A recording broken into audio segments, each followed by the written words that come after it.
This may come as a shock and something of a surprise, but guess what?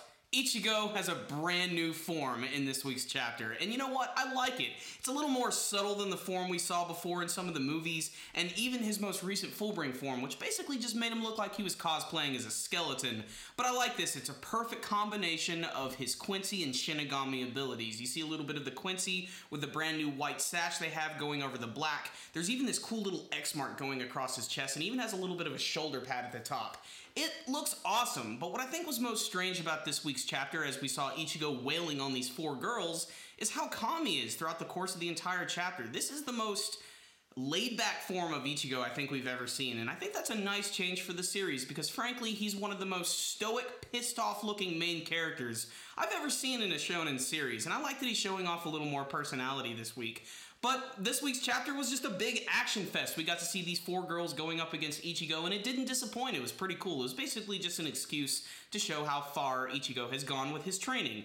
And I like how the battle opened up when they're all charging him at once, and there's that one crazy girl, Candace, who is the Thunder Girl, and she starts to attack him, and he just grabs her and throws her into a wall, and then it's followed by the other three girls attacking him. You even have that one with the creepy mouth that actually bites down on him for just a second, but in just a split second in the next panel, he throws all of them against the wall, and I love their reaction to this, how they're a little bit of bloody, and they're just like completely like freaked out by this, like, what the hell are we gonna do? How are we even gonna fight against this guy? We don't stand a chance. This just pisses Candace off, and this is great because I thought I was going to be disappointed by this when I saw it for the first time because, great, we have a Quincy who's firing an arrow. That's pretty freaking original, right? But at least it's a big, badass lightning arrow, which looks pretty awesome, but again, Ichigo just dodges it, no big deal. And this is when we finally get the reveal of his swords, and this was probably my favorite part of the chapter, the way he actually pulls the swords out. It's just really stylistic, how he has the big sword up here and the smaller Quincy one, and he just takes them out, swings them once, and they just go flying again. It is a really great scene. But it's a little short-lived, but it's built up a little more towards the end when we get Juhabak or Ewok, whatever you want to frickin' call him, the Quincy leader. That's much easier to say. He's joined by Hashwalt and Uryu Ishida, and they're getting ready to start their big, vague, mysterious plan, whatever the hell that is. Considering that Ichigo is here, that's probably what it's going to involve. The four girls even mention that he's like the #1 on the war list, so he's obviously important. He is the main character, of course. And that's pretty much how the chapter ends. There's a little bit with this other guy who's that other Quincy. I forgot his name, it escapes me at the moment, but he's the one who looks like a more, I guess, more feminine version of Aizen, and he has some sort of other plan up his sleeve. I'm not really sure what he's doing, but I like it. This week's chapter was good, though. So what's the rundown? The artwork this week, I think, is what really stole the show. Just getting to see Ichigo display his brand new powers, even though he didn't really even use anything yet. He's basically just throwing bitches around and just pulling his swords out. It's just pretty damn impressive. He's gonna need probably a more powerful opponent to go up against, and my guess is, and this is probably obvious at this point, I'm guessing Juhabak is going to try and find some way to force Uryu to actually fight against him. And this is just inevitable because Ichigo and Uryu have had this sort of like Naruto Sasuke thing going through the entire series, but they've never really like done anything with it. They've basically just been sort of rivals, but there's this point where I think he is going to have to be forced to fight him, and it would make for a really nice battle because I've really wanted to see these two go at it because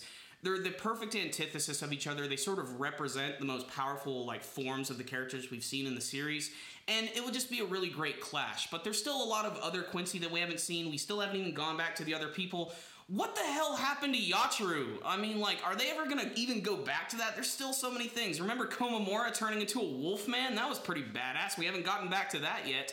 There's still so many elements about this arc that's got me really excited for it. But this week's chapter, like some of the other previous weeks, went by really, really quick. It seems like as soon as I started reading it, it was done. But at least what was there was exciting. The artwork was consistent, the action was cool, and the way that Ichigo pulled out his swords was so awesome. So check out this week's chapter.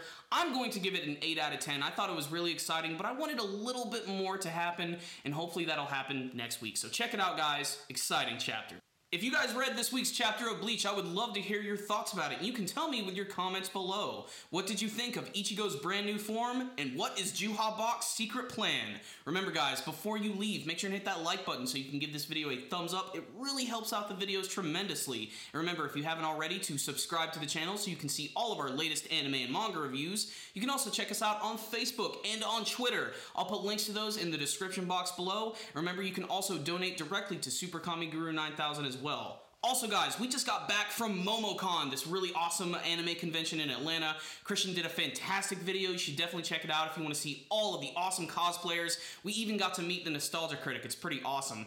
Also, if you just cannot get enough Shinigami from your Bleach series, make sure and check out my review of Soul Eater Not. It is a sequel spin-off series to the original Soul Eater, and it's pretty fun, so make sure and check those out. So, I'll see you next time, guys. Super Kami Guru 9000, out.